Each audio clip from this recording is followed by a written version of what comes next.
So tell me which element included in this group? कौन कौन से एलिमेंट्स इंक्लूडेड होते हैं? Carbon, silicon, germanium. Okay, very good. Number 1 आपका आएगा कार्बन, सिलिकॉन, जर्मेनियम, टिन को हम लोग SN से लिखते हैं, लेड को हम PB से लिखते हैं, राइट?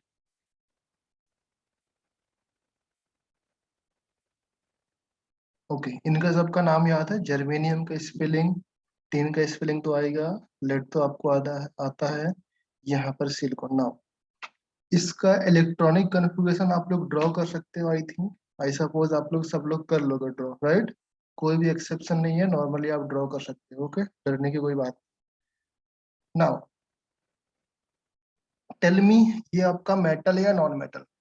Carbon, non metal. ये सिलिकॉन, मेटलॉइड और सेमी नॉन मेटल्स बोल सकते हैं, या सेमी मेटल्स बोल सकते हैं। ये आपका जनरली हम लोग कंसीडर करेंगे नॉन मेटल में, बट इसकी कुछ प्रॉपर्टीज आप मेटलॉइड्स के लिए हम लोग देख सकते हैं। आई थिंक आपने देखा होगा कहाँ पर, सॉलिड स्टेट हम लोग पढ़ा रहे होंगे, तो वहां पर सिलिकॉन का हमने यूज किया था, याद है? सॉलिड स्टेट में लास्ट वाले पार्ट में, तो वहां पर हम लोग सिलिकॉन यूज करते थे और जर्मेनियम भी यूज करते थे। ओके, एंड टिन और जो लेड है आपका, ये आपके दोनों के दोनों मेटल्स। अगर मैं नंबर लिखूं यहाँ पर, एटॉमिक नंबर 6, 14, देन 32, 18 ऐड करेंगे, देन 18 ऐड करेंगे तो 15, 50, देन आपका 82। ओके, सो जनरली हम लोग देखेंगे तो दीज आर नॉन मेटल। मैं ऐसे नहीं लिख रहा हूँ कि ये नॉन मेटल ही है, मैं एक जनरल टर्म्स की बात कर रहा हूँ। दीज कार्बन और ये दोनों को हम लोग नॉन मेटल कंसीडर करेंगे। ओके, एंड इसको तो हम लोग प्योरली मेटलॉइड बोलते हैं।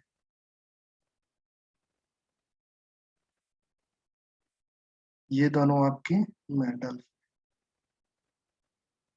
Yes Arya, Arya any doubt? Arya क्या नाम है, आर्या फुल। कुछ डाउट हो तो बेटा चैट बॉक्स में भेज सकते हो या फिर डायरेक्टली बोल सकते हो, कोई प्रॉब्लम नहीं। अच्छा, ऑर्गेनिक आप लोगों ने स्टार्ट किया होगा, थोड़ा सा कार्बन के बारे में प्रॉपर्टीज लिख लो। Okay,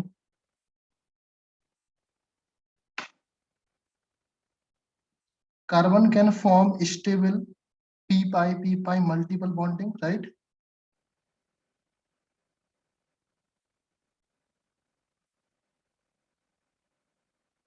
Form stable. What is the meaning of p pi multiple bond?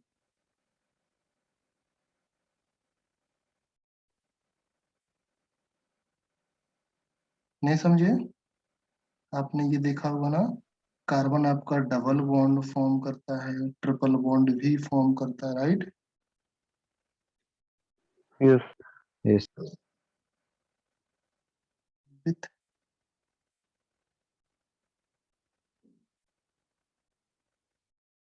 Itself, ये थोड़ा सा बड़ी प्रॉपर्टीज है कि खुद से भी आपका पी पाई डबल बॉन्ड या ट्रिपल बॉन्ड फॉर्म कर सकता है। लाइक जैसे आपका एंड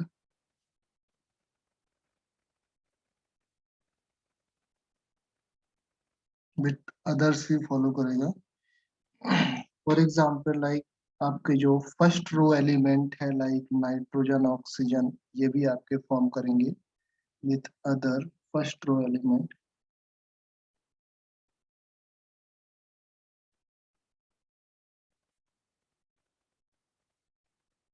फॉर एग्जाम्पल हम लोग देखेंगे यहाँ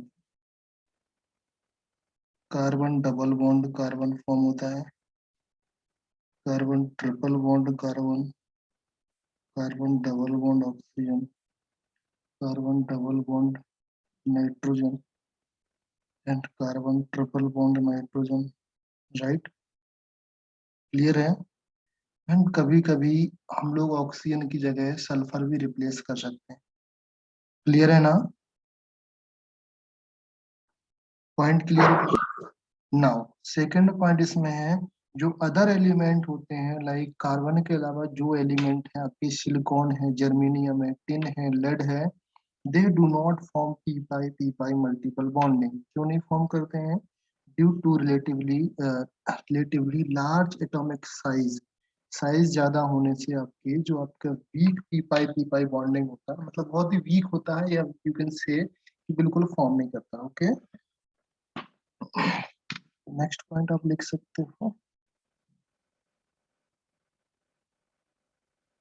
other element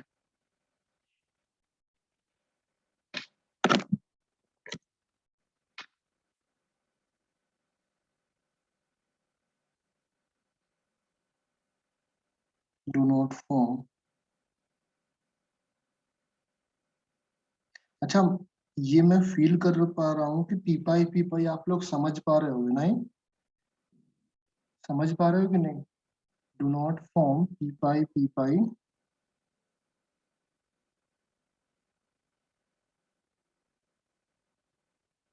multiple one.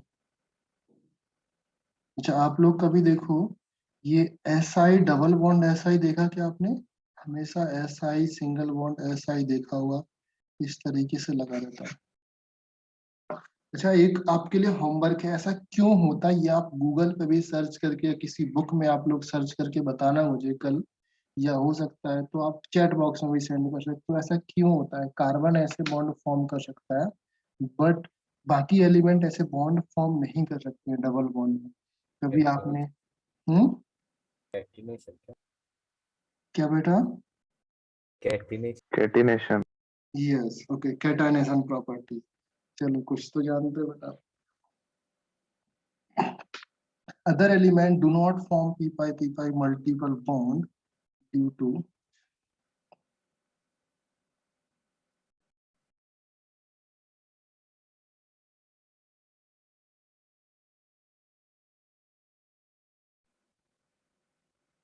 relatively larger atomic size that leads to weak carbon। Okay, ना ये तो क्लियर हो गया।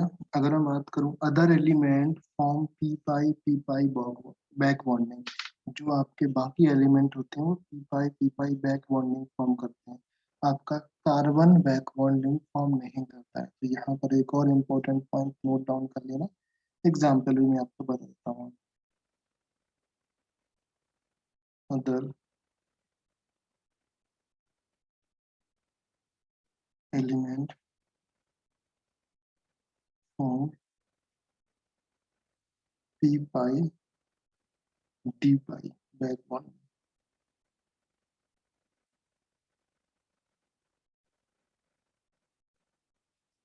ना इसका एग्जाम्पल आप लोग लिख लो, ये समझ में आया ना, p pi d pi back bonding. Example for example like, हाँ ये लिख सकते हैं,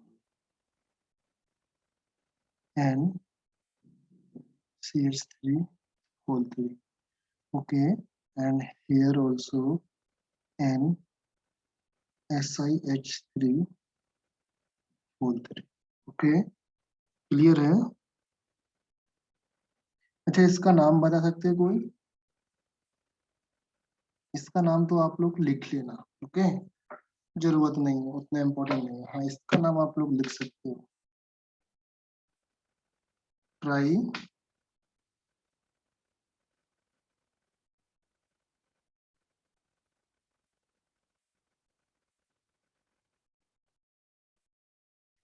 सिलिलमाइन, AMIN SILYLA MIN।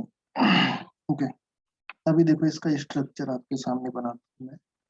एन आपका यहाँ पर रहता है, एक बॉन्ड यहाँ पर आया, दूसरा बॉन्ड यहाँ पर, तीसरा बॉन्ड यहाँ पर भी आपका CH3 लगा हुआ है, यहाँ पर भी आपका CH3 एंड यहाँ पर भी आपका CH3। यहाँ पर एक इसके पास ऑर्बिटल होता है, राइट। इस ऑर्बिटल पे होते हैं इसके पास lone pair. Because of the lone pair इसका हाइब्रिडाइजेशन कितना हो जाएगा बेटा, ये अलग से प्रॉपर्टीज है, जरूरत नहीं है। P3 sp3, very good. यहाँ पर आप लिख सकते हो sp3 hybridized orbitals। Okay, now due to this lone pair इसको हम लोग लुईस बेस बोल सकते हैं।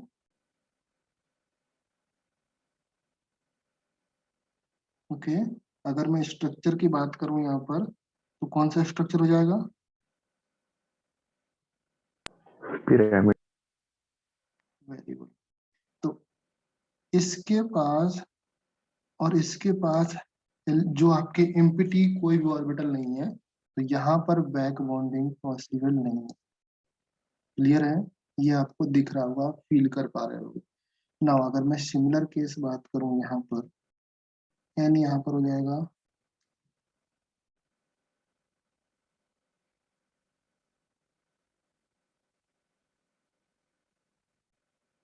SiH3, SiH3,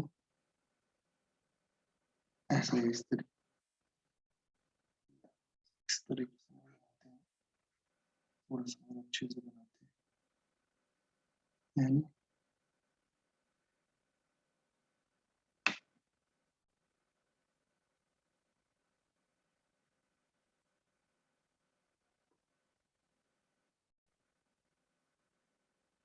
इसके पास जो एक्स्ट्रा लोन पेयर था ना बेटा, वो इसने इसको दे दिया,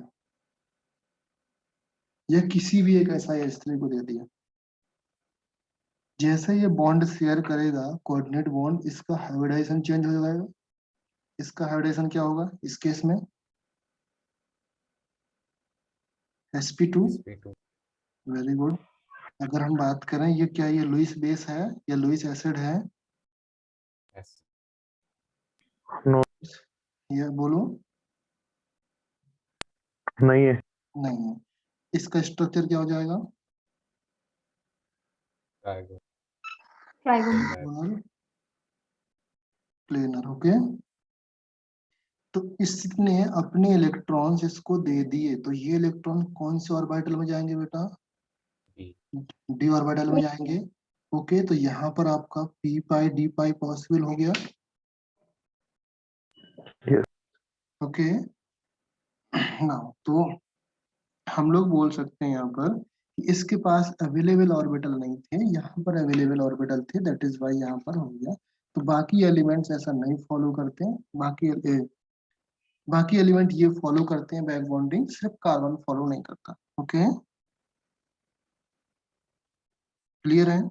तो हम बोल सकते हैं non availability of lone pair, इसके पास लोन पेयर नहीं है, तो ये लुईस बेस नहीं है यहाँ पर। ओके, तो लुईस बेस का भी यहाँ पर लिख सकते हैं non availability of lone pair.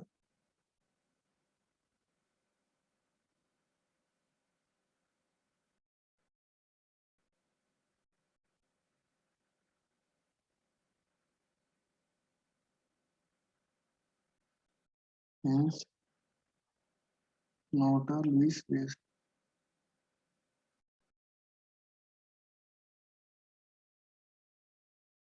Clear है? ना, ये पॉइंट क्लियर हुआ ना? ये दोनों पॉइंट काफी अच्छे। नाइट्रोजन का लोन पेयर उसने बैक बॉन्डिंग में शेयर हो गया बेटा। ऑलवेज रिमेम्बर, लोन पेयर आपका प्योर ऑर्बिटल का होगा या प्योर ऑर्बिटल में होगा, तभी लुईस ने बताया था कि लुईस एसिड होगा या लुईस बेस होगा। अगर वो लोन पेयर कहीं पर शेयरिंग हो रही है या कहीं पर लोन पेयर दे रहे हैं, तो वो आपका लुईस बेस नहीं होगा। ये आप एक बार फिर से लुईस की थ्योरी पढ़ लेना, आपको समझ में आ जाएगा ऐसे पूछा। लोन पेयर यहाँ पर बैक बॉन्डिंग में पार्टिसिपेट कर रहा है, लोन पेयर के इलेक्ट्रॉन बैक बॉन्डिंग में SiH3 के डी ऑर्बिटल में चले गए हैं, दैट इज वाई यहाँ पर बैक बॉन्डिंग हो रही है p पाई d पाई, और ये आपका लुईस बेस नहीं है। क्लियर शिव प्रसाद? हाँ सर। ओके, जो यहाँ पर ये लोन पेयर है ना, ये लोन पेयर आपका प्योर ऑर्बिटल का होना चाहिए, मतलब सिर्फ Na के पास किसी से पार्टिसिपेट नहीं करना चाहिए, अगर पार्टिसिपेट किया तो खत्म हो जाती है उसकी प्रॉपर्टी ना।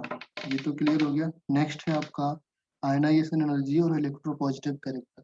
ओके, नेक्स्ट हम लोग हेडिंग लिख लेते हैं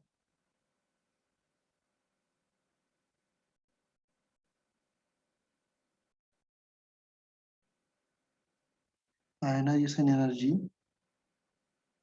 और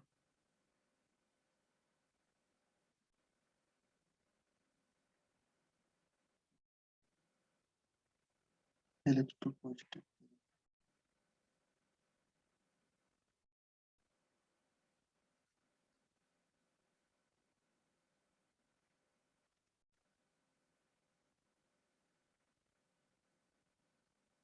ना यहाँ पर देखो, आयनाइजेशन एनर्जी तो आप लोग जानते होंगे, डेफिनेशन ये जानते होंगे, इसका भी डेफिनेशन जानते होंगे, तो डेफिनेशन की डिटेल्स में हम लोग नहीं जाते। ऑलरेडी हर चैप्टर में आप डेफिनेशन पढ़ोगे, आयनाइजेशन एनर्जी क्या होती है, इलेक्ट्रोपॉजिटिव कैरेक्टर होते हैं, आप 11th से पढ़ते आए, राइट। तो डायरेक्टली मैं ऑर्डर लिखता हूँ यहाँ पर, आयनाइजेशन एनर्जी का ऑर्डर क्या होता है, कोई बताएगा ऑर्डर क्या होगा? कार्बन की आयनाइजेशन एनर्जी ज्यादा होगी या कम होगी? अरे ज्यादा। क्यों ज्यादा होगी। क्यों होगा?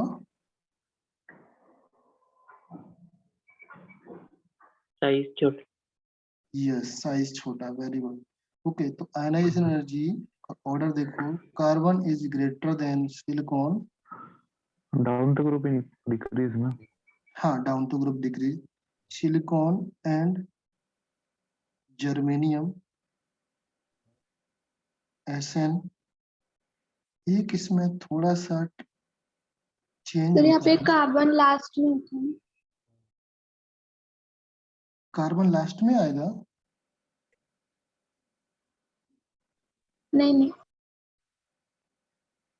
आपका कार्बन की आयनाइजेशन एनर्जी सबसे ज्यादा होगी, फिर आपके सिलिकॉन की होगी, फिर जर्मेनियम की होगी, फिर SN की होगी। यहाँ पर आपकी PB की थोड़ा सा चेंज हो जाती है। कोई बताएगा क्यों होता है ये चेंज? क्यों? Over shielding. Very good, okay. Due to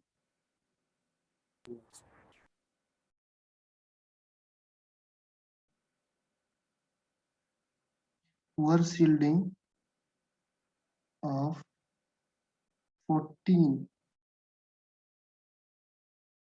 4f की जो इलेक्ट्रॉन्स होते हैं। यस कार्तिक, बोलो बेटा।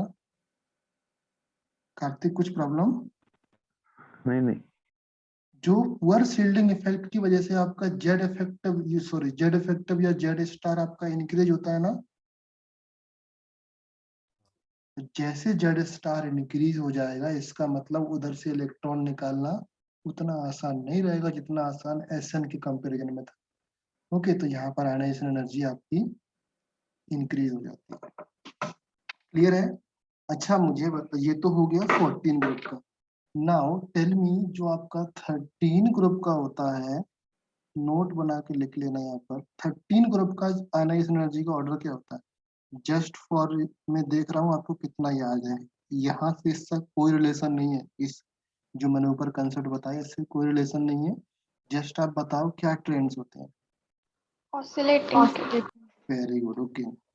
बोरॉन सबसे ज्यादा, फिर आपका एल्यूमिनियम, फिर गैलियम, फिर आई थिंक Tl होता है, सॉरी Tl तो लास्ट में आता है ना, इंडियम। Indium, T। इसका रीजन उस चैप्टर में देख लेना, okay. Lanthanide contraction. Yes,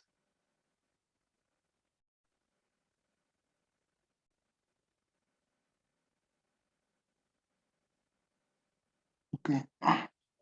next है, अगर मैं देखूं इलेक्ट्रो पॉजिटिव कैरेक्टर इनका डाउन द ग्रुप जाने पर इंक्रीज होता है या डिक्रीज होता है? अभी आपको आयनाइजेशन एनर्जी बता दिया मैंने, जो इलेक्ट्रो पॉजिटिव करेक्टर है डाउन द ग्रुप जाने पर इंक्रीज होगा या डिक्रीज होगा?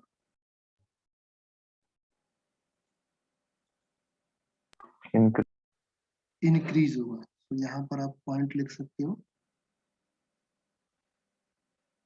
चलिए देखते हैं।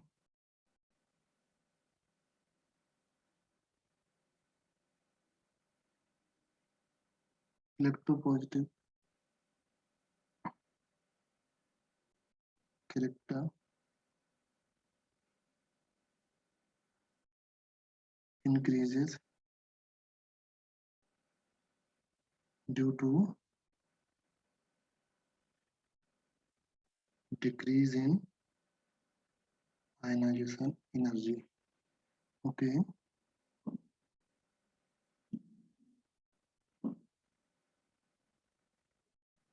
Down the group, right? Okay.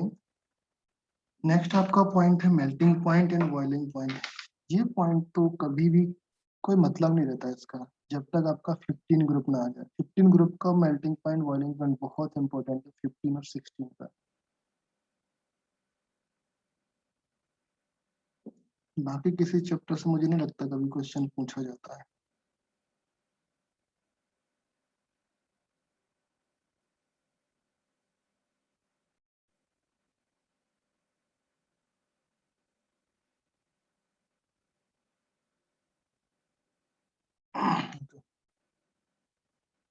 तो कार्बन,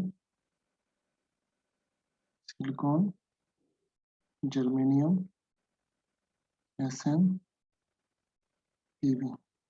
कार्बन का मेल्टिंग पॉइंट कितना होगा approximately?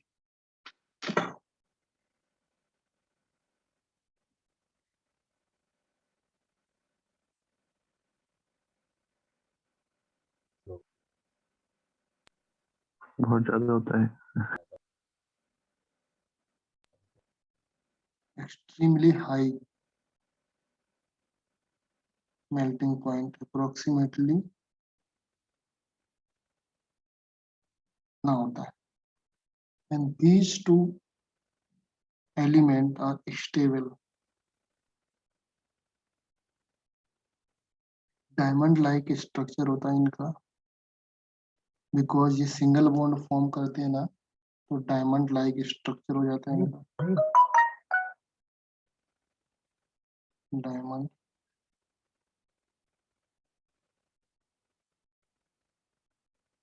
structure with closed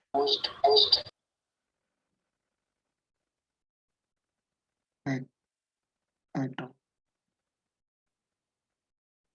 Okay, hence we can say that इसका भी मेल्टिंग पॉइंट काफी हाई। डेटा पे नहीं जाने का।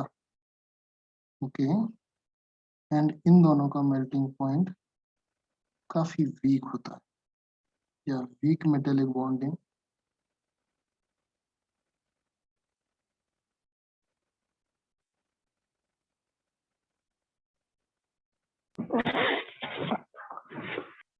So we can say that relatively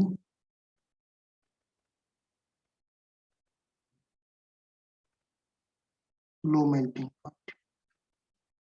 Okay, boiling point की बात करेंगे। Again carbon has very high boiling point। Okay, carbon की बात करेंगे।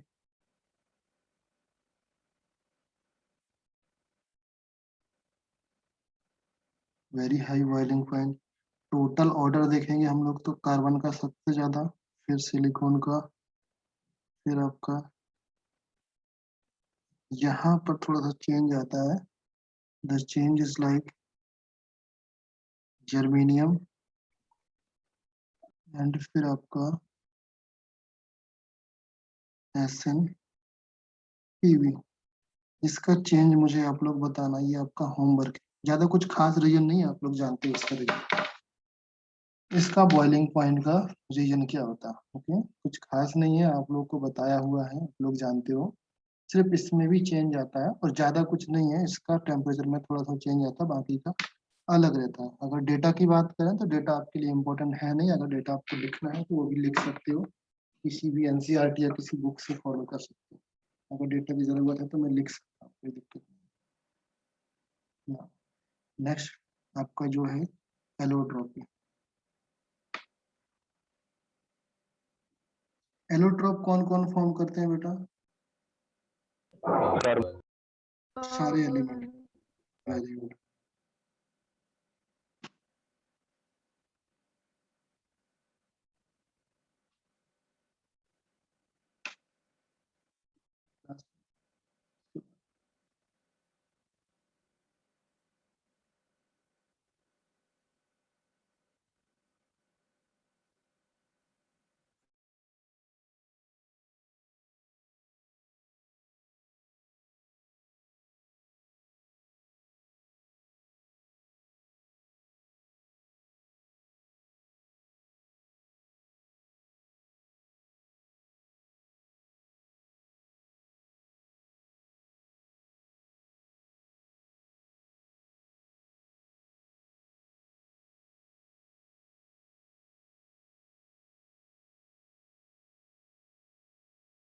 ओके, तो कहाँ पर थे? अच्छा, एलोट्रॉपी। एलोट्रॉपी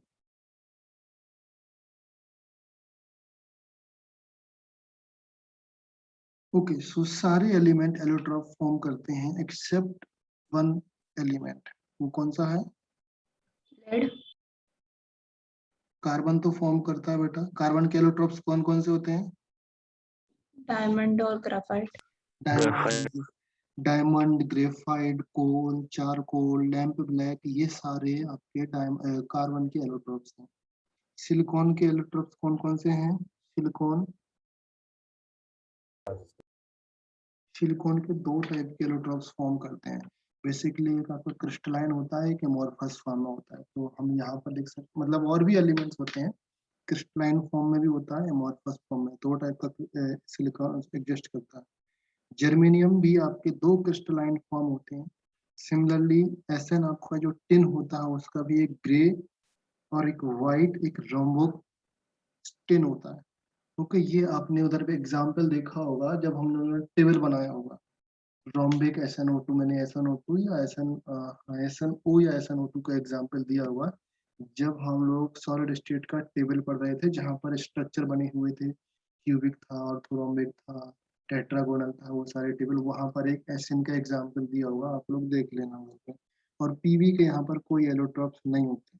ओके, और जनरली हमारे सिलेबस में है नहीं, वो बहुत जटिल टाइप के होते हैं, उसका आपको नहीं पढ़ना नहीं। Okay,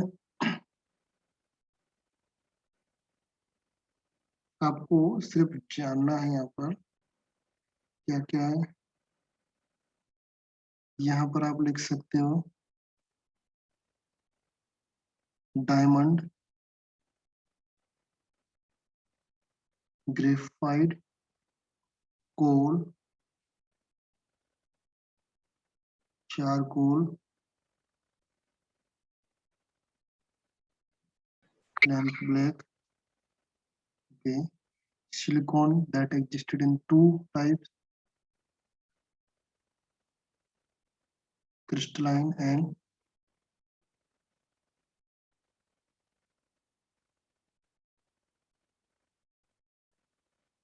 amorphous।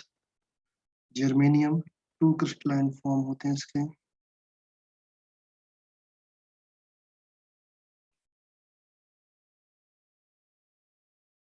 Silicon SN tin, grey, white और रोम्बिक।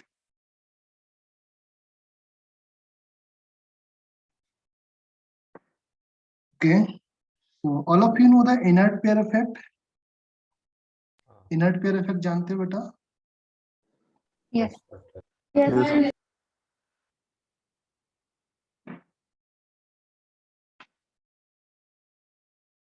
इनर्ट पेयर इफेक्ट जानते रहना, भूलना मत, काफी इंपॉर्टेंट हो जाता है डी एंड एफ ब्लॉक के लिए।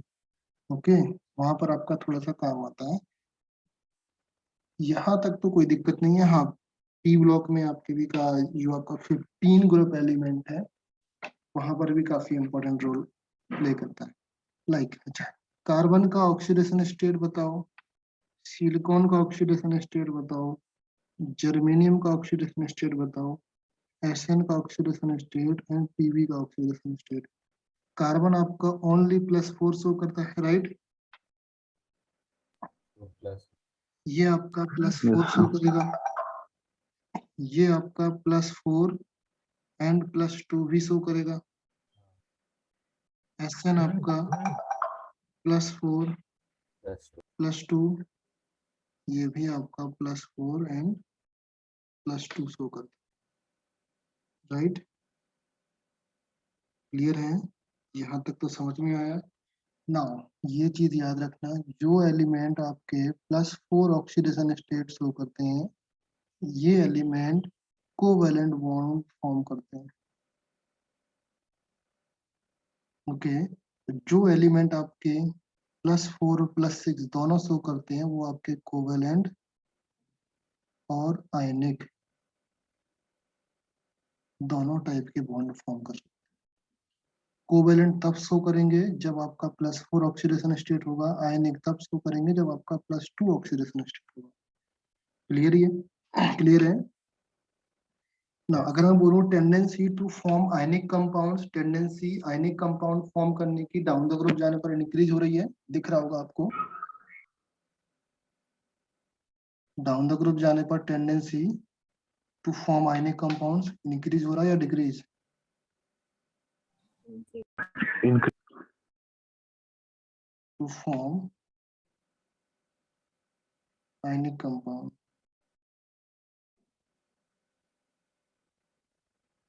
इंक्रीज।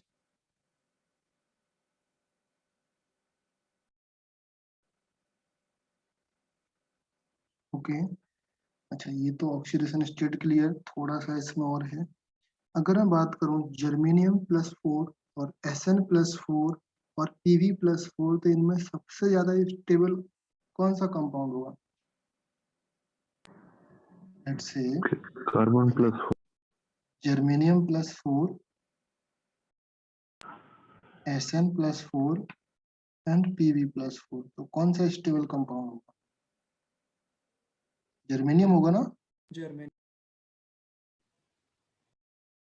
जर्मेनियम होगा ना? ओके, जर्मेनियम +4 कैसे बनता है? जर्मेनियम +2 से 2 इलेक्ट्रॉन निकालने के बाद यहाँ पर -2 इलेक्ट्रॉन जर्मेनियम +4 बनता है। तो यहाँ पर ये क्या काम कर रहा है? एज ए रिड्यूसिंग एजेंट या ऑक्सीडाइजिंग एजेंट?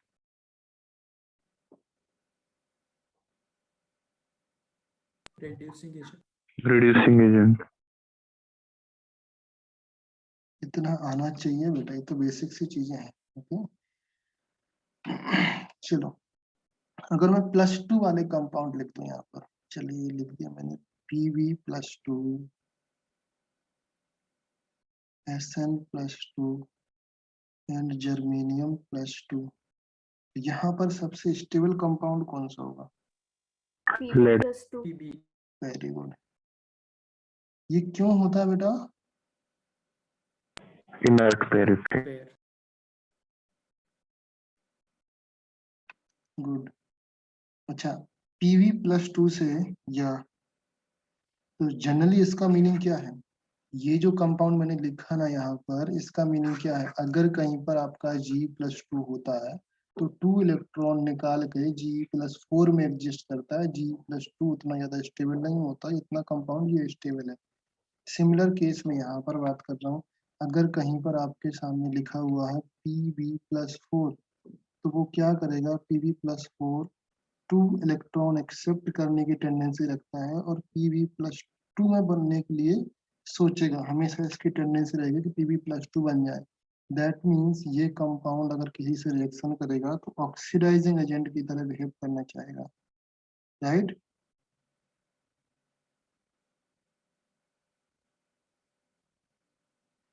बिकॉज इसको ये बनाना है, Pb+2 बनाना है। ये चीज आप लोग याद रखना है, इसके पीछे की कहानी कि Pb+4 है कहीं पर, तो हमें उसको Pb+2 में कहीं पर चांस मिलता है उसको, तो वो इसमें रहना चाहेगा, इसमें नहीं रहना चाहेगा। ओके, ये आपकी कंडीशन हो गई। चलिए अगर मैं बात करूं फॉर्मेशन ऑफ कॉम्प्लेक्स या complex formation tendency,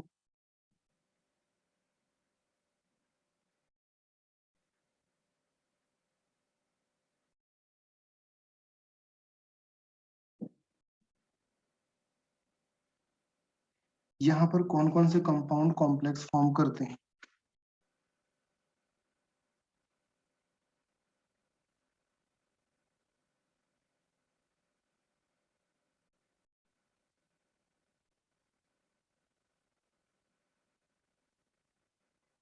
All element except carbon can form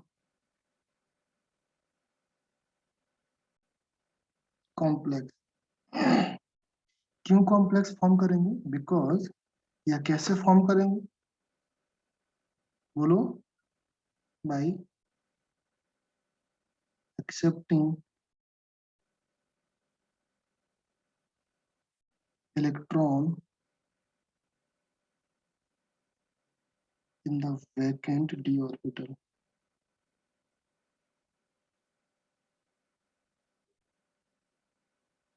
बाकी सबके पास d ऑर्बिटल रहते हैं, इसलिए वो कॉम्प्लेक्स फॉर्म कर सकते हैं। कार्बन कॉम्प्लेक्स फॉर्म नहीं करता है। फॉर एग्जाम्पल,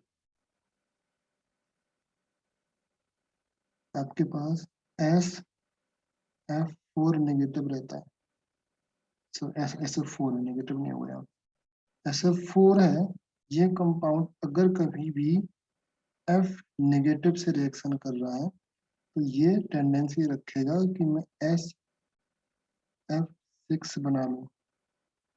बिकॉज इसके पास एक्स्ट्रा d ऑर्बिटल है, तो ये इलेक्ट्रॉन इसके पास चले जाएंगे, तो ये SF6 कंपाउंड बनाएगा -2 नेगेटिव के साथ, तो यहाँ पर 2F लग जाए। क्लियर? कैसे बनाते हैं थोड़ा सा और डिटेल्स में जान लेते हैं इसके बारे में। आई थिंक आप लोगों को पता होगा SF6 का जो आपका SF4 का स्ट्रक्चर में आपको बना दिया मैंने। चलिए SF4 इस तरीके से बना, एक F यहाँ पर single, right. SF4 clear? Yes okay, SF6 क्या बनेगा? ऐसा lone pair share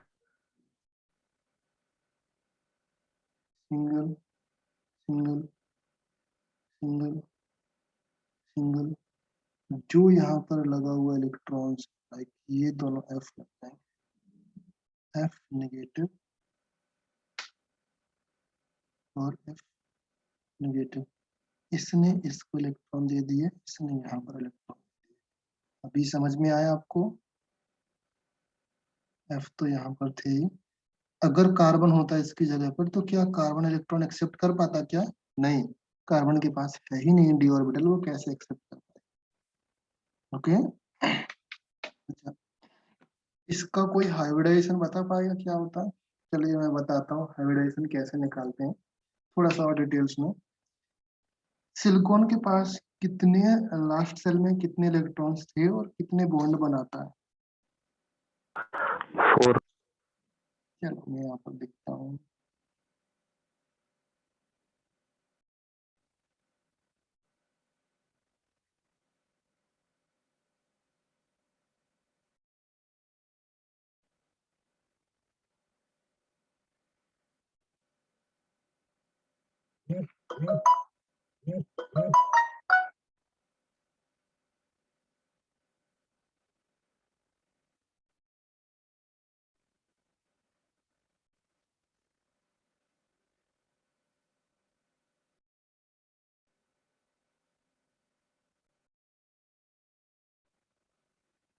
one two three, छोटा हो गया, 1 2 3 4। ओके, अभी ध्यान से समझना आप थोड़ा सा।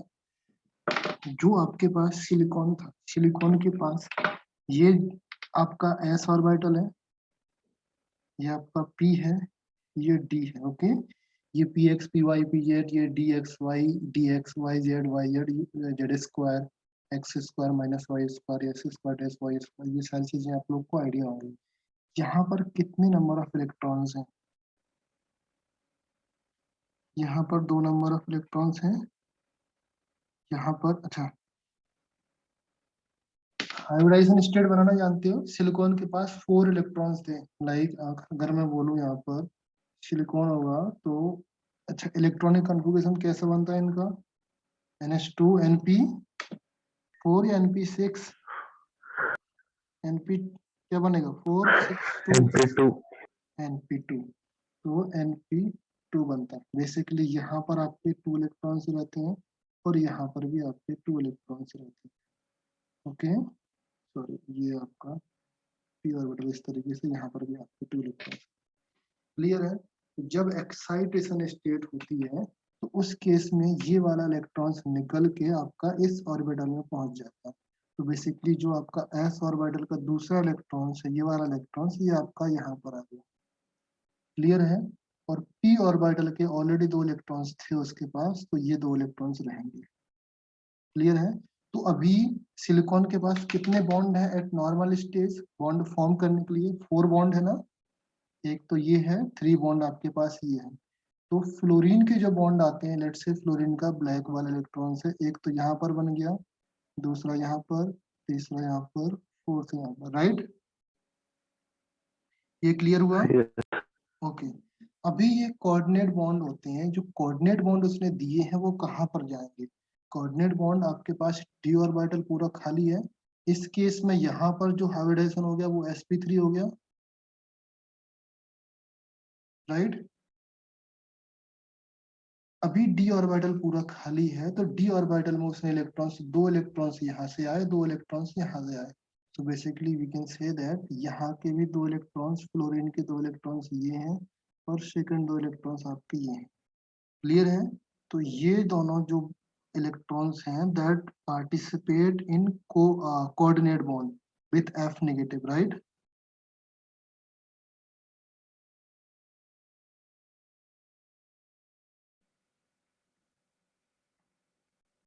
yes, okay. एंड दीज जो बॉन्ड हैं आपके, यहाँ पर हम लोग लिख सकते हैं, ये जो बॉन्ड है that is covalent bond. Clear है? अगर मैं ओवरऑल इस केस में बोलूं हाइब्रिडाइजेशन कितना हुआ, तो आप क्या लिखोगे? बोलो, हाइब्रिडाइजेशन क्या होगा इसका? sp3d2। एक और एक s ऑर्बिटल पार्टिसिपेट कर रहा है, p के आपके 3 पार्टिसिपेट कर रहे हैं, d के सिर्फ 2 ही पार्टिसिपेट कर रहे हैं, तो टोटल sp3d2 हो गया। समझ में आया ना सबको? ये चीज आप कोऑर्डिनेशन कंपाउंड चैप्टर में पढ़ोगे। जब आपका कंपाउंड चैप्टर स्टार्ट हुआ कोऑर्डिनेशन कंपाउंड, तब आप और डिटेल्स में पढ़ोगे। वहां पर हर कंपाउंड में इस तरीके से बना के ही आपको हाइब्रिडेशन निकाल पाओगे, अदरवाइज नहीं निकाल पाओगे। तो वहां पर डिफरेंट डिफरेंट टाइप होते हैं। कभी कभी पर आप इस तरीके से होता है D2sp3। इसका मतलब ये होता है बिफोर पार्टिसिपेटिंग दीज इलेक्ट्रॉन, आपके ये इलेक्ट्रॉन को दे देता है। तो पहले डी आपका पार्टिसिपेट, ये पहले आपके डी ऑर्बिटल बन जाते हैं। वो अलग केस है, मैं जस्ट आपको इन्फॉर्मेशन दे रहा हूँ कि इस तरीके से भी आपके होते हैं D2sp3। इसका मतलब ये है कि डी पहले बना, फिर आपका एस बनेगा, फिर आपका p3 बनेगा। तो उसका मीनिंग ये होता है। बाद में देखेंगे हम लोग, अभी जरूरत नहीं है। ओके, बट थोड़ा सा दिमाग में रखे रहना। अभी सबसे पहले आपका ये बॉन्ड बनेगा, ये वाला, फिर ये तीनों बनेंगे, फिर आपका ये वाला। ओके, चलिए, क्लियर है? नाउ एक क्वेश्चन मैं आप लोगों के लिए छोड़ता हूँ, जो आपको करके लाना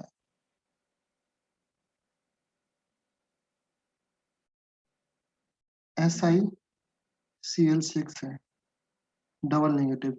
क्या ये फॉर्म होगा या नहीं होगा? बोलो।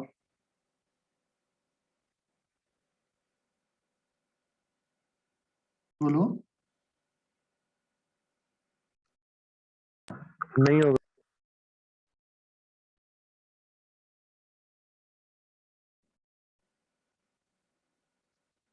या doesn't exist।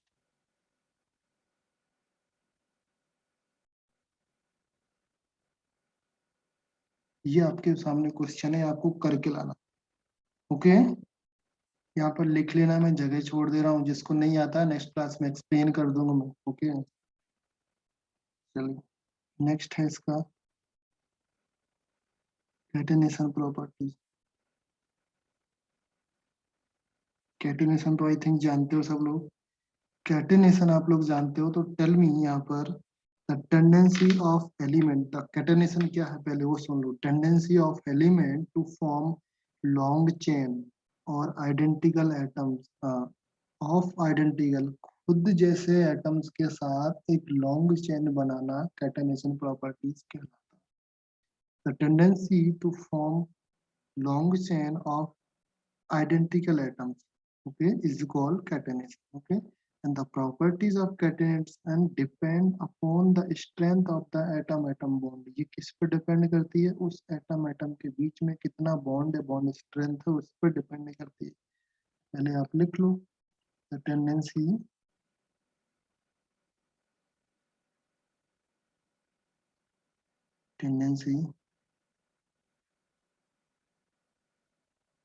to form of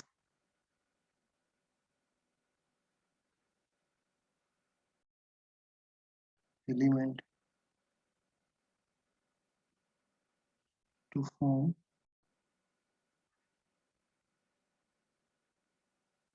long chain of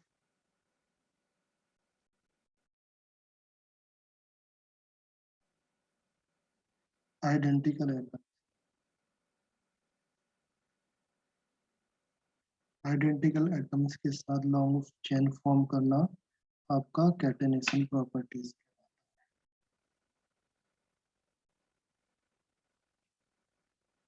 okay, then यहाँ पर लिखो property of catenation depend upon the strength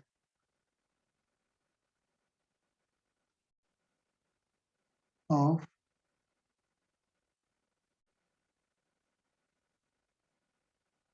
atom bond. Okay, अच्छा आप लोग बता दो मुझे, कार्बन कार्बन के जो बॉन्ड होता है उसकी एनर्जी कितनी होती है, बॉन्ड स्ट्रेंथ?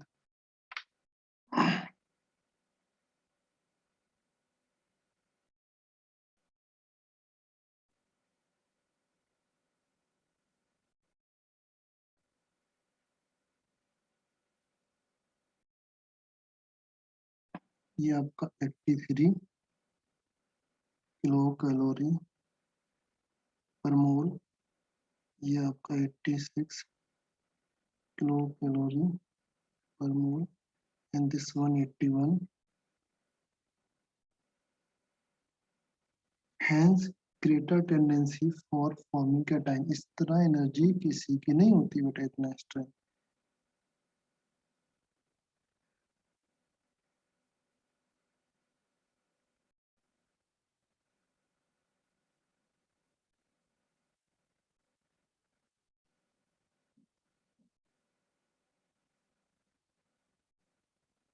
कैटेनेशन क्लियर है? अच्छा क्यों नहीं होती है, चलो थोड़ा सा बात कर लेते हैं हम लोग। नेक्स्ट, अच्छा सिलिकॉन की भी देख लेते हैं हम लोग, सिलिकॉन में कितना होती है, बिकॉज सिलिकॉन के पास भी ऐसी टेंडेंसी होती है। सिलिकॉन भी आपका लॉन्ग चेन फॉर्म कर सकता है। सिलिकॉन, सिलिकॉन के पास कितना एनर्जी होती है?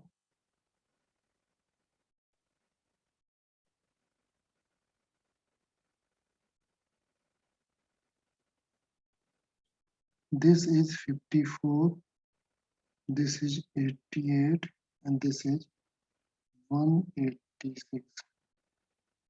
okay,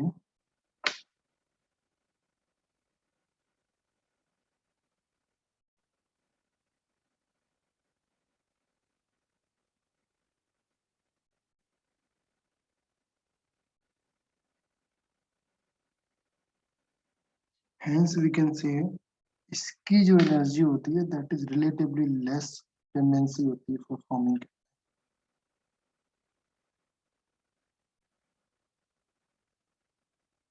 catenation, relatively less tendency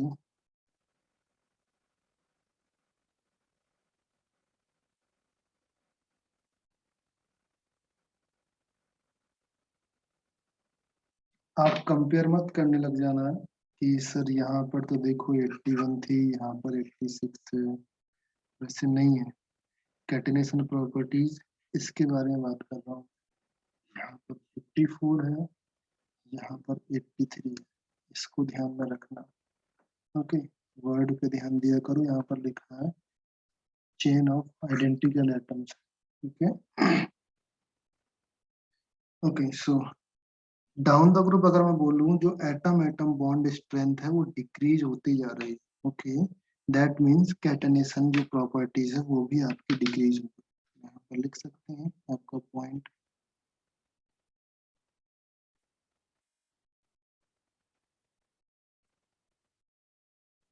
down the group atom atom bond strength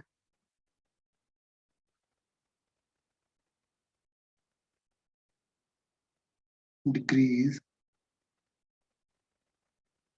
hence the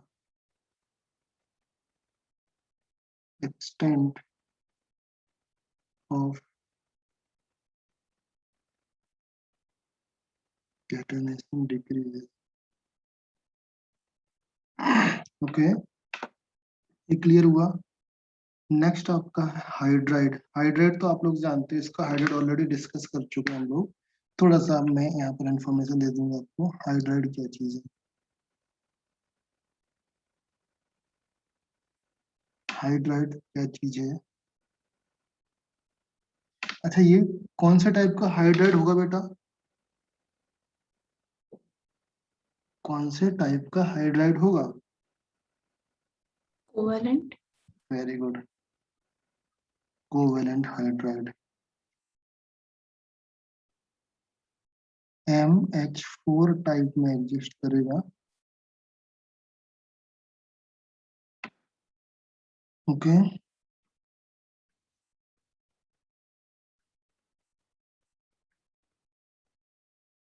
अच्छा, कार्बन के हाइड्राइड तो आप लोग जानते हो कौन कौन से होते हैं?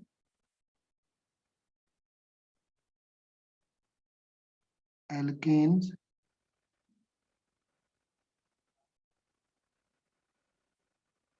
Alkanes, alkynes. आई सपोज ये आप लोग समझ पा रहे होगे मैं क्या लिख रहा हूँ। ओके, ये आप लोग का थोड़ा सा तो इनऑर्गेनिक ऑर्गेनिक का टच मिल गया होगा आपको। एल्केन्स क्या है, एल्कीन्स क्या है, एल्काइंस क्या है, राइट? जानते हो कि नहीं everyone? Yes. Alkane, alkene, alkyne, alkyne जानते हो कि नहीं? ओके, अच्छा, एरोमेटिक कंपाउंड भी जानते हो?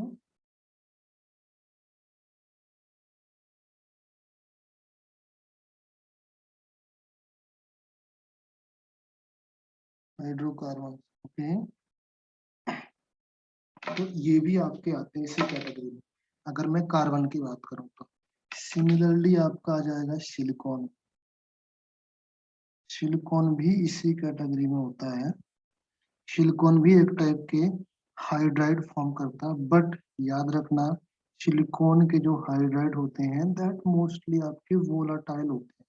वोलाटाइल मींस कौन कौन से? वो सिलीन टाइप होते हैं that form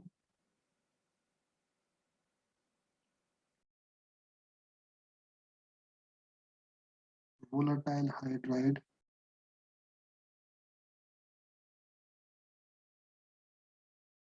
called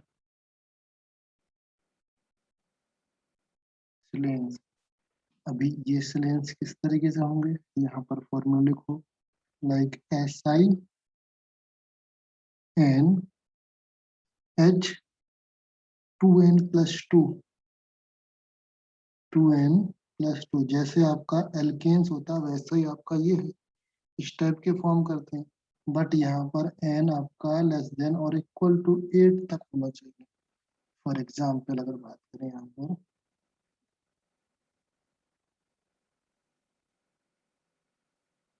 SiH4, Si2H6, Si3SH8, ये आपके कंपाउंड, ओके, ये आपके वोलाटाइल कंपाउंड होते हैं, याद रखना। नेक्स्ट आपका क्या है, जर्मेनियम। जर्मेनियम किस टाइप का हाइड्राइड फॉर्म करता है, या जर्मेनियम के हाइड्राइड को क्या बोलते हैं, लिख लो, हाइड्राइड कॉल्ड जर्मीन्स। जर्मन नहीं है बेटा, जर्मीन्स है, जर्मीन्स। जहां तक उसका नाम है, यहाँ पर आपका एन एन आइन वही है आपका Ane9। ओके, तो ये इस टाइप का हो गए। सिमिलर यहाँ पर एग्जाम्पल लिख सकते हो, GeH4, Ge2H6, Ge3H8, ये आपके एग्जाम्पल हो गए। नाउ थर्ड नेक्स्ट है आपका SN टिन। टिन आपका किस तरीके से फॉर्म करता है, टिन भी आपके फॉर्म करेंगे आई थिंक SnH4 टाइप का कंपाउंड फॉर्म करेगा टिन। और पीवी, पीवी भी आपका PbH4 टाइप के कंपाउंड फॉर्म करेंगे, बट याद रखना इनकी 4 वैलेंसी ज्यादा स्टेबल नहीं होती है, तो ये कंपाउंड बहुत ही अनस्टेबल होते हैं। डाउन द ग्रुप जाने पर जो हाइड्राइड फॉर्मेशन की टेंडेंसी होगी तो वो डिक्रीज होने लगी ऑटोमेटिकली, बिकॉज ये हाइड्राइड फॉर्म नहीं हो रहे हैं, बिकॉज यहाँ पर +4 टेंडेंसी हो गई। तो हम लोग लिख सकते हैं यहाँ पर डाउन द ग्रुप जाने पर, down the group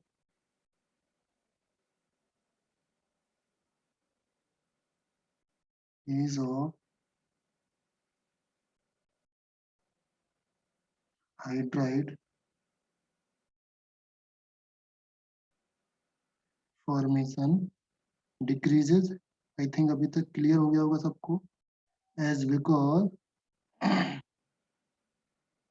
oxidation state लिख सकते हैं, और ऑक्सीडेशन स्टेट तब आती है जब आपकी बॉन्ड स्ट्रेंथ डिक्रीज हो, तो हम लोग डायरेक्टली बॉन्ड स्ट्रेंथ पे चलते हैं, as bond strength decrease.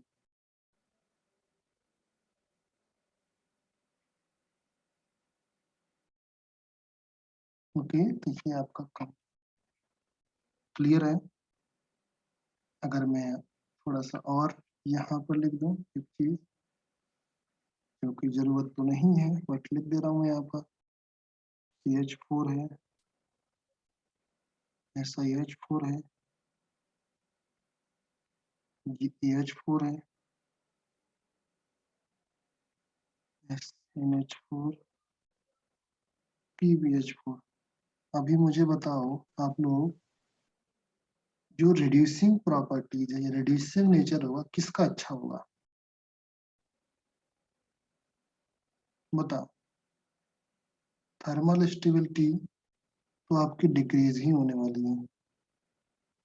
Now tell me, reducing nature आपका डाउन द ग्रुप जाने पर इंक्रीज होगा या डिक्रीज होगा, रिड्यूसिंग नेचर की बात कर रहा हूं मैं, बोलो। Decrease, decrease. इंक्रीज और डिक्रीज, डिक्रीज कम। कैसे होगा कम,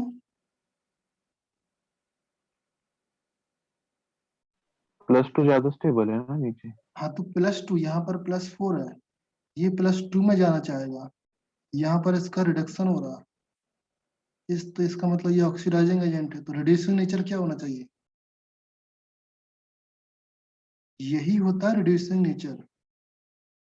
ये तो उसका प्रॉपर्टी, ये ऑक्सीडाइजिंग एजेंट है।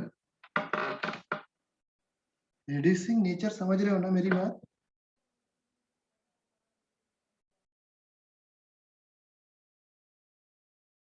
नहीं समझे आप लोग, देखो यहाँ पर कोई +4 का एलिमेंट था, +2 में जाना चाहेगा, तो ये यहाँ तक आपका रिडक्शन हो रहा है बेटा, तो ये इसको बोलेंगे हम लोग रिड्यूसिंग नेचर।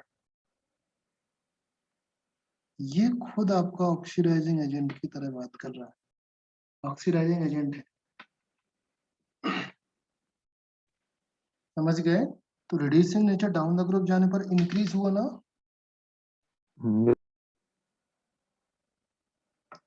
समझे कि नहीं मेरी बात?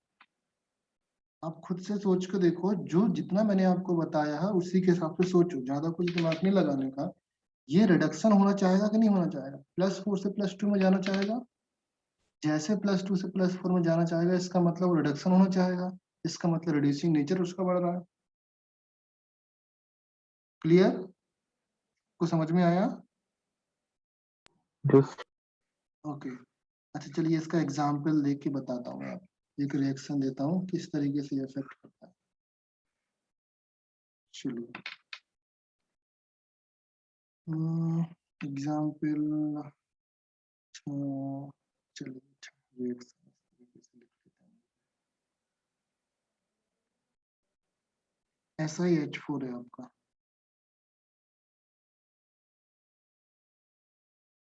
प्लस NaOH के साथ रिएक्शन कर रहा है, यहाँ पर थोड़ा सा वाटर भी है, क्या कंपाउंड बनाएंगे बोलो? अच्छा नहीं पता होगा आपको, बिकॉज आपको बताया Na2 SiO2 SiO3 होता है प्लस H2,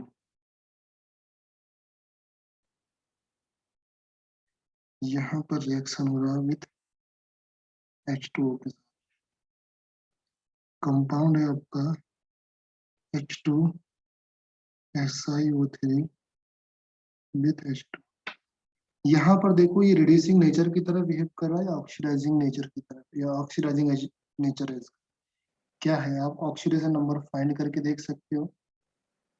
क्लियर है?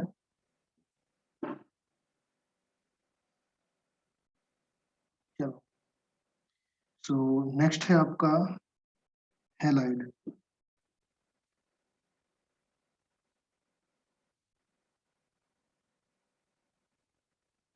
हैलाइड क्या होते हैं बेटा? लाइक सारे एलिमेंट हैलाइड किस तरीके से फॉर्म करेंगे? MX4 टाइप हैलाइड फॉर्म करेंगे,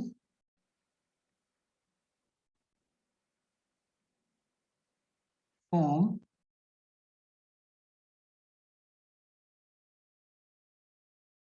टेट्राहेलाइड ऑफ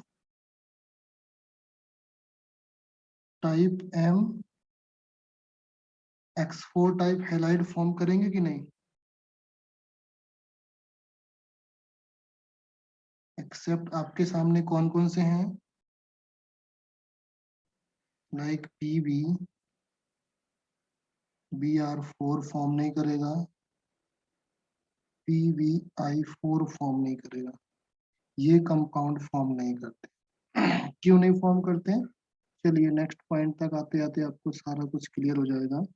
जो आपका Pb+4 होगा, that Pb+4 is a strong oxidising agent और रिड्यूसिंग एजेंट, बोलो। Oxidising oxidising oxidising agent, okay. And जो आपका Br नेगेटिव होता है एंड I नेगेटिव पार्ट है आपका, they are strong oxidising agent और reducing agent.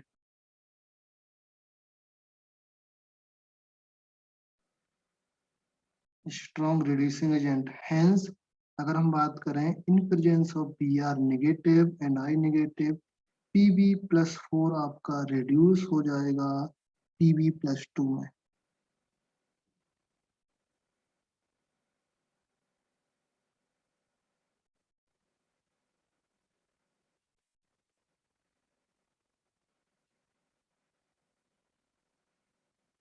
In presence of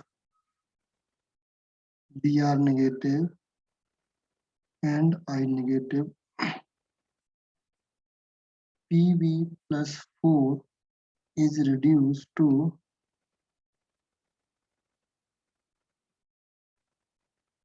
Pb+2। ये तो खुद यही चाहता था, जो Br ने और हेल्प कर दिया उसको, क्लियर है, Br ने और उसको हेल्प कर दिया या I ने हेल्प कर दिया। तो बेसिकली अगर मैं रिएक्शन की बात करूं तो यहाँ पर आपका Pb+4 होगा, यहाँ पर this is Br negative and converted to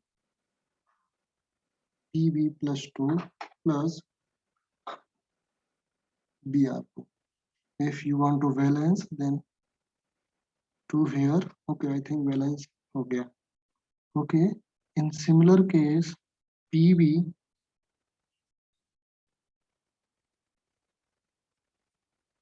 plus 4 plus 2I negative, Pb plus 2 plus I2. Now, question is, यहाँ पर आपका Cl इस तरीके से रिएक्शन क्यों नहीं शो करता, या शो करता या नहीं करता, वो आपके सामने क्वेश्चन है। मैंने यहाँ पर एक्सेप्ट में PbBr4 लिखा एंड PbI4 लिखा। Cl के साथ ऐसा क्यों नहीं होता है, ये भी आपके सामने क्वेश्चन है, ये आपके सामने होमवर्क है कि PbCl4 फॉर्म करता है ये नहीं करता, अगर करता है तो क्यों करता है, बिकॉज ये तो नहीं करते हैं, ये दोनों तो नहीं करते हैं। ये आपके सामने होमवर्क है, ये करके लाना। तो आज के लिए काफी सारा होमवर्क दे दिया है मैंने। ओके, सो नेक्स्ट देखो, नेक्स्ट प्रॉपर्टीज इसमें जो टेट्राहेलाइड्स है, टेट्राहेलाइड्स तो आप जानते हो जहां पर +4 ऑक्सीडेशन है, इसका मतलब covalent bond, right. We can say that tetrahalides are covalent. Tetrahalides are covalent.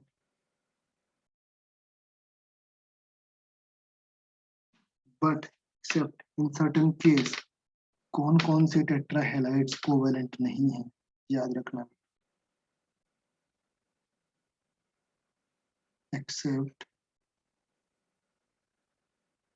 मतलब फ्लोरीन आ गया तो कोवेलेंट टाइप का नहीं शो करने वाला, SnF4 एंड PbF4।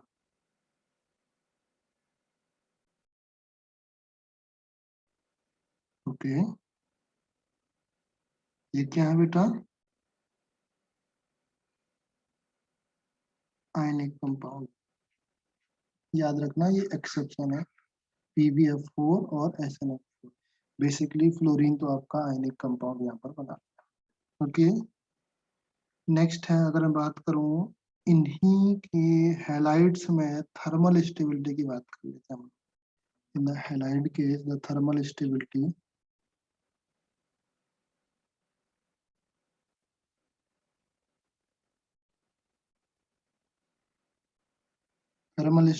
बताओ, डाउन द ग्रुप जाने पर इंक्रीज होगा या डिक्रीज होगा। चलिए मैं आपके सामने कंपाउंड लिखता हूँ, पहले CH4, फिर SiX4, germanium X4, SnX4, PbX4। Down the group जाने पर थर्मल स्टेबिलिटी डिक्रीज होगी या इंक्रीज होगी, tell me. Decrease. Decrease. Very good. Okay, and अगर बात करें हम लोग, चलिए मेटल, अभी तो मैंने एक्स अलग अलग कर दिया है सब में, मेटल मैंने सेम कर दिया। फॉर एग्जाम्पल इसमें, सॉरी मेटल नहीं, एलिमेंट सेम कर दिया, मेटल का नाम आ गया, M सेम कर दिया यहाँ पर, MF4, MCl4, MBr4 या MI4। अभी बताओ इनमें थर्मल स्टेबिलिटी क्या होगी, यहाँ पर भी डिक्रीज होगी एज यूजुअल, बिकॉज यहाँ पर साइज का डिफरेंस देख लो बेटा सब में। ओके, तो thermal stability decreases with the increase in the molecular weight of tetrahalides। Clear है, ये आपको याद रखना, या फिर थर्मल स्टेबिलिटी के लिए मैंने बहुत सारे कंसेप्ट बताए, उस सबका एक ही कंसेप्ट है, अगर उन दोनों की साइज इक्विवेलेंट है, या तो दोनों की साइज इक्विवेलेंट मीन्स या तो दोनों बड़े बड़े होना चाहिए या दोनों छोटे छोटे होने चाहिए, तब जाके उनकी स्टेबिलिटी ज्यादा होगी, अदरवाइज स्टेबिलिटी कम होगी। ओके, तो यहाँ पर हम लोग बोल सकते हैं, इस केस में रीजन लिख लो यहाँ पर, thermal stability decreases with increase in molecular weight of tetrahalide। Okay, I think point clear हुआ। अगर बात करें टेट्राहेलाइड एक्सेप्ट CH4 बिकॉज ऑफ इसमें डी ऑर्बिटल की अनअवेलेबिलिटी होती है, डी ऑर्बिटल होते नहीं, ओके, CH4 में। तो readily hydrolyzed by tetrahalide, readily hydrolyzed by water, and जो आपका वाटर के लिए उनका ट्रेंड्स होता है वो बहुत जल्दी हाइड्रोलाइज हो जाता है। अगर मैं बोलूँ रेडियली हाइड्रोलाइज का जो नेचर है डाउन द ग्रुप जाने पर, ये ट्रेंड्स है, वो इंक्रीज होगा या डिक्रीज होगा। चलिए मैं लिखता हूँ यहाँ पर, वैसे अभी आपको समझा नहीं होगा मैं क्या कह रहा हूँ।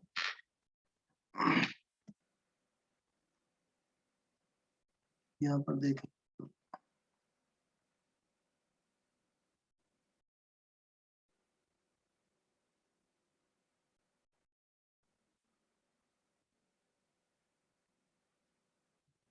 टेट्राहेलाइड except CH4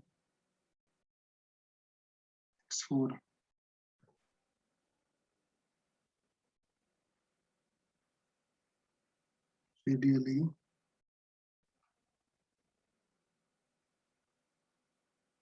hydrolysed by water and trend towards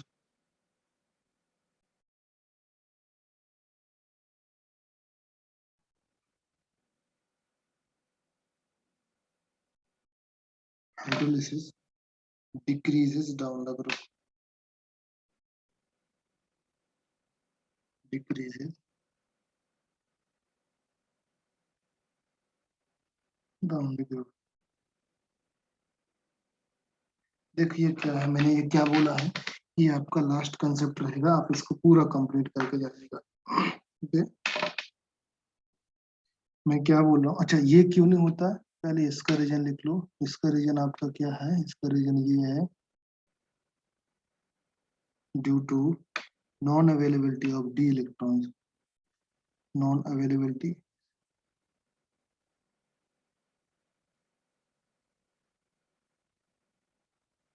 non availability लिखते हैं या अनअवेलेबिलिटी लिखते हैं, क्या लिखते हैं, ये दोनों लिखते हैं।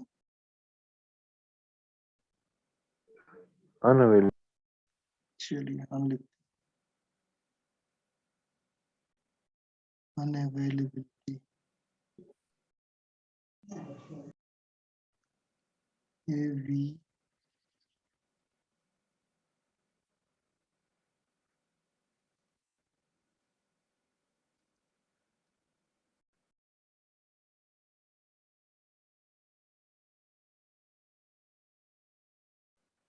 unavailability of d orbital। Okay, ये तो इसका रीजन हो गया ना। जो हाइड्रोलाइज का रीजन ये है, उसका भी देख लो यहाँ पर क्या रिएक्शन हो रही है। लाइक आपका ऐसा ही है, एक सिलिकॉन, दूसरा सिलिकॉन, तीसरा chlorine, fourth chlorine. Okay,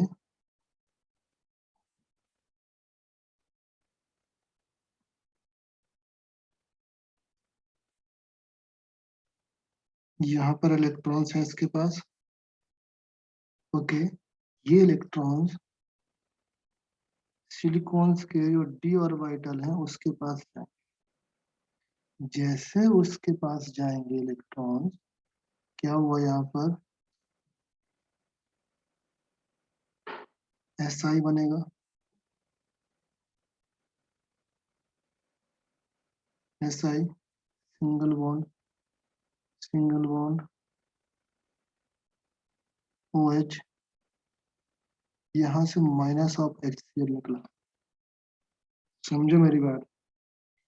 okay, यहाँ से H, ये OH यहाँ पर अटैच हो गया और एक HCl यहाँ से निकल गया। मैकेनिज्म आप लोग समझो यहाँ पर। ओके, ये क्यों हुआ यहाँ पर, because this has vacant D orbital. Okay, clear है, वैकेंट डी ऑर्बिटल हुआ। नाउ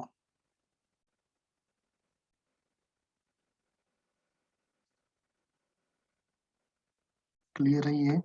अभी यहाँ पर देखो, ये फिर से हम लोग फर्दर रिएक्शन कराते हैं इसकी, इसके साथ सिमिलर लाइक दैट। अभी तो एक Cl निकला ना, एक वाटर से रिएक्शन कराया, अभी आपके 3Cl और बचे हुए हैं, तो मैंने यहाँ पर 3 वाटर मॉलिक्यूल से रिएक्शन करा दिया, तो मेरे चारों आपके Cl निकल चुके। तो अभी आपका क्या बचा हुआ है, यहाँ पर 3 HCl और निकल गए।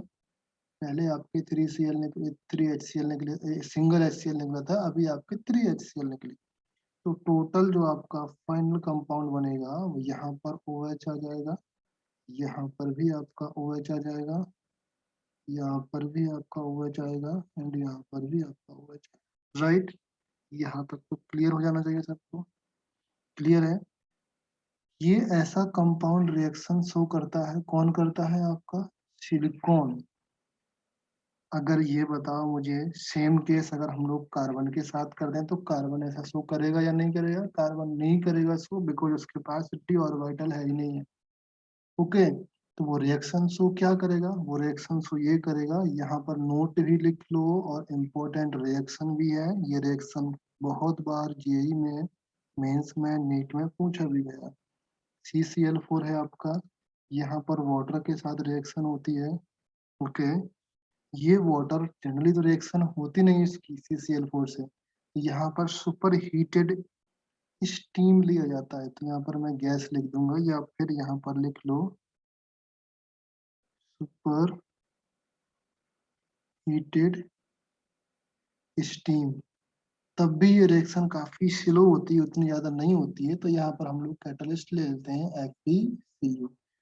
ओके, तो ये रिएक्शन बनेगी COCl3 प्लस यहाँ पर 2 अमाउंट ऑफ HCl निकल जाएगा, और ये जो कंपाउंड बना, that compound is very very important compound and very poisonous compound. क्या बोलते हैं बेटा इसको, किसी को आइडिया? फास्जिन गैस होती है, बहुत ही पॉइजनस होती है। इसको जैसे ही स्मेल करोगे आप, सीधा आत्मा से दर्शन होंगे ऊपर आपके।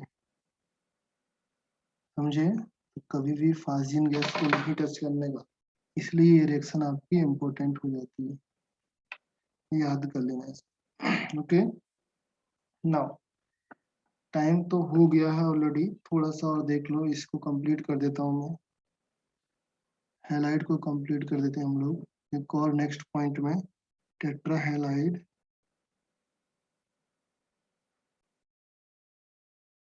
टेट्राहैलाइड of silicon, germanium, SnPb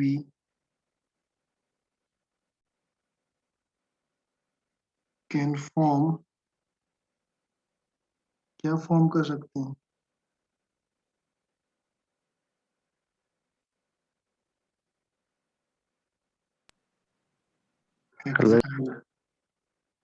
हेक्साहेलो complex, hexahalo complexes by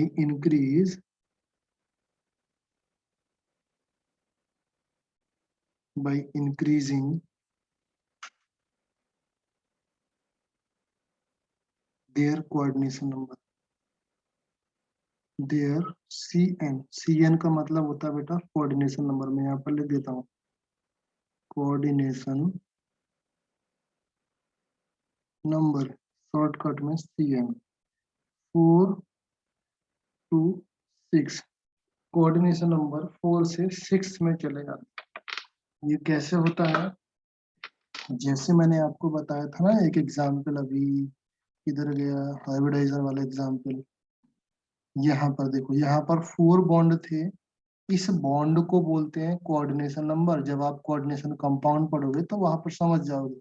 अगर मैं बात करूं इस कंपाउंड में, तो यहाँ पर कोऑर्डिनेशन नंबर 4 आएगा, यहाँ पर कोऑर्डिनेशन नंबर आपका 6 हो गया। समझ गए मेरी बात? बॉन्ड दिख रहे हैं आपको 6, वही कोऑर्डिनेशन नंबर होता है। अब ऐसा सारे बॉन्ड कैलकुलेट नहीं करना पड़ता है, जो सेंट्रल एटम होता है उसका बॉन्ड कैलकुलेट करना पड़ता है।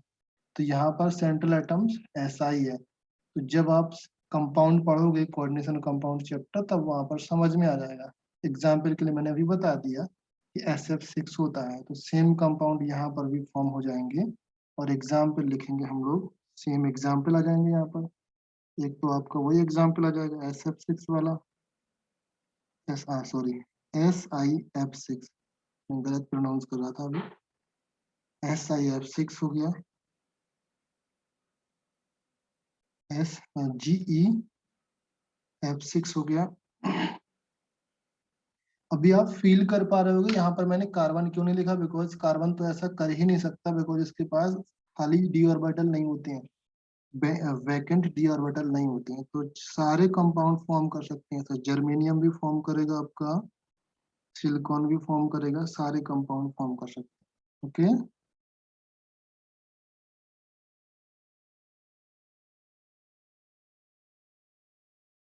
SN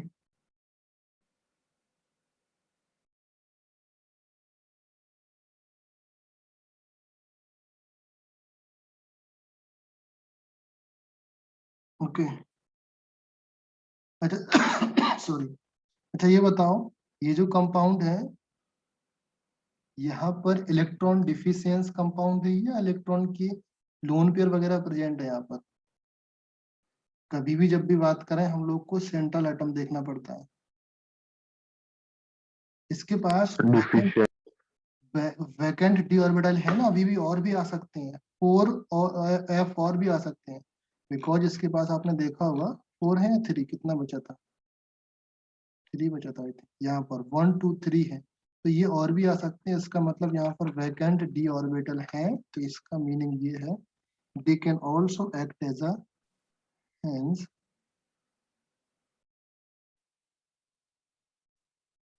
they act as a Lewis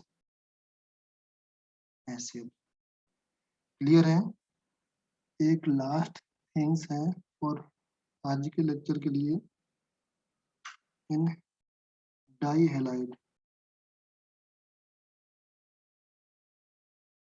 stability order.